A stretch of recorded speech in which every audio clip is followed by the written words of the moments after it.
दोस्तों नमस्कार, मैं हूं क्षितिज कांत और आप देख रहे हैं 4 PM न्यूज नेटवर्क। इस समय मैं राजधानी लखनऊ में हूं और आपको बता दूं इस समय मैं सुभाषपा कार्यालय में हूं और आपको बता दूं कि इस समय इलेक्शंस होने वाले हैं, उपचुनाव। और उपचुनाव की जैसे ही बात आ रही है तो ओपी राजभर जी का नाम लगातार सामने आ रहा है। कई सारी टिप्पणियां आप देख रहे हैं कि तमाम न्यूज चैनल पर चल रही है। हम इस समय ओपी राजभर जी के साथ हैं, इनसे हम बात करेंगे। सबसे पहले तो आपका स्वागत है। Thank you.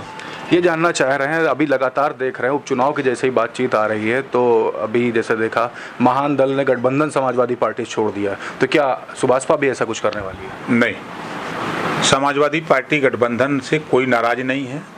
थोड़ी देर के लिए हमारे बड़े भाई केशवदेव मौर्य जी ने जो कहा है, हमारी उनकी बात हुई है। उन्होंने नारा दिया था कि महान दल ने ठाना है और समाजवादी पार्टी की सरकार बनाना है। तो वो नारा हमको याद है, उनको भी याद है। हम उनसे जल्दी मिलते हैं, सब लोग साथ हैं, कोई दिक्कत नहीं है। हम लोग बाई इलेक्शन जो लोकसभा का है आजमगढ़, सब लोग मिलके एक साथ लड़ेंगे। और मैं तो पहली तारीख से ही वहाँ चुनाव प्रचार में लगा हूँ। कल भी मैं एक मीटिंग करके वहाँ 2 मीटिंग करके, एक धर्मेंद्र यादव जो प्रत्याशी हैं वहाँ, उनके साथ एक मीटिंग किया हूँ और अपनी पार्टी के नेताओं के साथ मीटिंग करके तब मैं आया हूँ। अच्छा, मैं बात करूँ आजमगढ़ की, तो वहाँ पर जो भी इलेक्शन होने वाले तो उसके समीकरण के बारे में कुछ बताएं, वहाँ क्या अभी हवा चल रही? देखिए, हवा बहुत साफ साफ है। प्रदेश में बहुजन समाज पार्टी को लोग नोटिस में नहीं ले रहे हैं। नोटिस में अगर लेते तो 1 सीट जीती, और भारतीय जनता पार्टी, वहाँ की जनता इनको नोटिस में नहीं लेती है। इस नाते कि 10 सीट है, 1 को नहीं जीते, और लोकसभा भी लड़े, 1 नहीं जीते। वहाँ 10 की 10 सीटें विधानसभा की समाजवादी पार्टी ने जीती। तो किस दम पे भारतीय जनता पार्टी जीतेगी और बहुजन समाज पार्टी जीतेगी? कांग्रेस पता नहीं, पर्चा भरा है तो लड़ेगा। वो अब प्रदेश में अभी तक तो हम नहीं समझते कांग्रेस का कोई लड़ाई में मतलब दम हो। यही 3 पार्टियां हैं, तो तीनों का दूध को तो हालत खराब है। तो कहाँ लड़ाई है? वहाँ लड़ाई नहीं है। अच्छा, अभी बात करूं, मैं अभी कुछ दिन पहले अभी गया था बात करने के लिए, भाजपा कुछ नेताओं से मेरी बात होती तो उनका कहना होता है कि अखिलेश यादव ने वहां से छोड़ दिया, तो उसके बाद अभी वहां के जो जब निरहुआ आ गए तो निरहुआ के सपोर्ट में है पब्लिक। देखिए, गाना सुनने के लिए, नाच देखने के लिए जनता जुड़ जाती है। जब वो जातिवार जनगणना की बात उनको समझ में आती है, फ्री शिक्षा एक समान की बात आती है, बिजली का बिल माफ़ी के सवाल आता है, पुरानी पेंशन बहाली की बात आता है, गरीबों का इलाज फ्री करने की बात आती है, तब वो निरहुआ भूला जाता है, तब नाच भूल जाती है। अच्छा, अभी मैं एक बात करूं कि अभी जैसे कानपुर में हुआ 3 तारीख को अभी सेरेमनी थी, अपनी ग्राउंड ब्रेकिंग सेरेमनी। उस दिन वहां पत्थरबाजी होती जिस समय प्रधानमंत्री और हमारे राष्ट्रपति वहीं पर होते हैं। इसको लेकर के आप क्या कहें कि आगे इस तरीके की घटनाएं ना घटित हों? देखिए, पहले तो जिन्होंने आग लगाई, भारतीय जनता पार्टी का नेता होने की वजह से उसको बचा रही है पूरी सरकार। अगर वहीं कोई बैकवर्ड होता, कोई शेड्यूल कास्ट होता, कोई माइनॉरिटी होता, तो अब तक उसके घर बुलडोजर पहुंच गया होता, वो जेल में होता। लेकिन सरकार उसको बचा रही, चूंकि वो भाजपा के नेता है। और जिस जिले में राष्ट्रपति महोदय जी हों, प्रधानमंत्री जी हों, मुख्यमंत्री जी हों, पूरा प्रदेश का अमली जामा हो, पूरे देश की खुफिया तंत्र हो, ये खुफिया फेल हो गई। आईबी कहाँ गया? इनका जो है CID कहाँ गया? ये सारे खुफिया तंत्र फेल। इन लोगों ने क्यों नहीं सूचना दी कि इस तरह घटना यहाँ हो सकती हैं, और फोर्स लगा देते जहाँ जहाँ से घटना होने की बात थी। तो ये खुफिया तंत्र फेल होना, भारतीय जनता पार्टी के नेता का अनर्गल बयान देना, कानपुर की घटना को अंजाम देना। अच्छा, एक बात और करूँ तो एक ग्रुप की बात आती है जिसमें उसके बाद 36 लोगों को चिन्हित किया गया, उसमें समाजवादी पार्टी कुछ लोगों का भी नाम सामने आ रहा है। ये IB के लोग पहले क्यों नहीं बताए? सुप्रीम कोर्ट ने एक बयान दिया था CBI पर कि ये सरकार के गुलाम तोता बन गए हैं, तोता होते हैं, जैसे सरकार कहती है उसे बोलते हैं। तो ये जो जिन लोगों ने ये रिपोर्ट तैयार की, तो राष्ट्रपति जी के आने के पहले क्यों नहीं तैयार की? प्रधानमंत्री जी के जाने के पहले क्यों नहीं तैयार की? जब एक हमारे देश के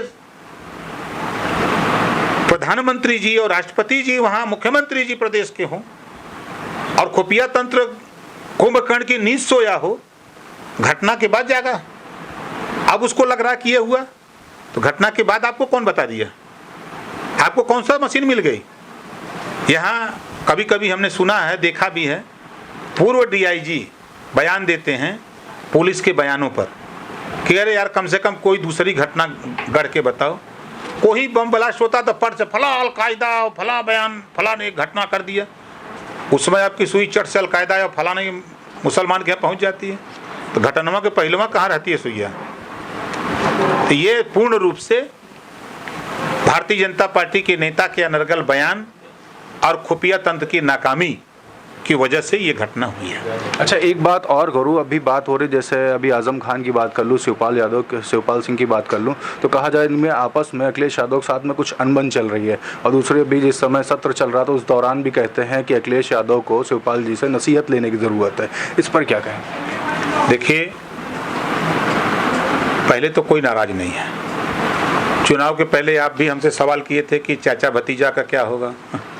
मैं सबसे यही कहता था कि दोनों एक होंगे, हुए। फिर अभी चुनाव के बाद चर्चा हुई कि आजम खां बहुत नाराज हैं, एकदम गुस्से में हैं, शिवपाल जी बहुत नाराज हैं। हमने बयान दिया कि कोई नाराज नहीं है। राज्यसभा के चुनाव में आजम खां जी, शिवपाल जी, अखिलेश जी एक साथ थे ना। अब एमएलसी का चुनाव है, फिर सब एक हैं। अखिलेश जी का, शिवपाल जी का जो बयान आ रहा है, तो अखिलेश जी तो कह रहे हैं कि सब लोग अपनी अपनी पार्टी का संगठन मजबूत करो, इसको जहां लड़ना है लड़ना, पटिया आपकी मजबूत रहेगी तभी ना सीटियां मिलेगी समझौता में। ये कौन सी नाराजगी है? अच्छा, एक बात और सुनने में आ रही कि आपकी बात दयाशंकर सिंह से होती भारतीय जनता पार्टी में, लगातार होती रह रही थी, क्या भारतीय जनता पार्टी ज्वाइन करने कुछ अंदर से बात चल रही है? मुलायम सिंह अखिलेश की बातचीत तो योगी जी से भी होती है, मुलायम सिंह जी की बात तो नरेंद्र मोदी जी से भी होती है। तो क्या नरेंद्र मोदी जी समाजवादी पार्टी ज्वाइन कर लेंगे? क्या योगी जी समाजवादी पार्टी ज्वाइन कर लेंगे? एक बात और कर लूँ लास्ट में, फिरोजाबाद कुछ लोग को ले जाया जाता है एक फैक्ट्री में, वहाँ पर ब्लास्ट हो जाता है, ये बता के ले जाया जाता है कि उन लोग को एक पाउडर फैक्ट्री में लेकर जा रहे हैं, तो इस पर क्या कहेंगे, क्योंकि अभी तक इस पर कोई तरीके की कार्रवाई नहीं हुई है गवर्नमेंट की तरफ से। देखिए, यही दुर्भाग्य है, जब हम बोलते हैं तो सबको बुरा लगता है। बाबा साहब डॉक्टर अम्बेडकर जी ने संविधान में 4 जाति बनाई है, सामान्य वर्ग, पिछड़ी जात, अनुसूचित जात, जनजात। अगर वो घटना में सामान्य जाति के लोग होते अब तक मुआवजा पहुंच गया होता, क्योंकि वहाँ कश्यप समाज के लोग हैं। 12 घटना में घटित जो 10 मर गए, 8 पहले दिन मर गए और 2 कल उनकी डेथ हो गई हॉस्पिटल में, 2 और जूझ रहे हैं, क्योंकि वो कश्यप समाज के 8 कश्यप मरे, 2 मुसलमान, अभी 2 जूझ रहे हैं कश्यप। वोट लेना होता तो कश्यप के नेता बड़ी लंबी लंबी भाषण मारते हैं, आज उनके ऊपर मुसीबत है। उस परिवार में परसों हमारा प्रदेश अध्यक्ष मैंने भेजा था प्रेमचंद कश्यप को, महिलाएं परिवार में हैं, 3 साल 5 साल 6 साल के बच्चे हैं, घर में अनाज नहीं है खाने के लिए। और वहाँ जब हमारा प्रदेश अध्यक्ष डीएम से बात किया तो वो कह रहा कि हापुड़ का मामला है। दरोगा से वहाँ बात किया काट के, तो वो कह रहा कि यहाँ का मामला नहीं है, वहाँ बात करो। मैंने प्रमुख सचिव गृह से बात किया तो उन्होंने कहा कि नहीं, वहाँ जेई और मालिक के खिलाफ मुकदमा लिख दिया गया। आपने मुआवजा क्या दिया? अगर वहीं कोई सामान्य वर्ग का होता तो अब तक मुआवजा पहुंच गया होता। एक भी डेलीगेट, एक उनका सरकार का एक कोई आदमी वहां तक, प्रतिनिधि भी, कोई मंत्री भी वहां तक नहीं गया। आज जरूरत है उनको मुआवजे की, तो हम आपके माध्यम से सरकार से कहूंगा कि भैया भेदभाव न करो। लोकसभा का चुनाव आ रहा है, फिर कश्यप से वोट मांगने जाओगे?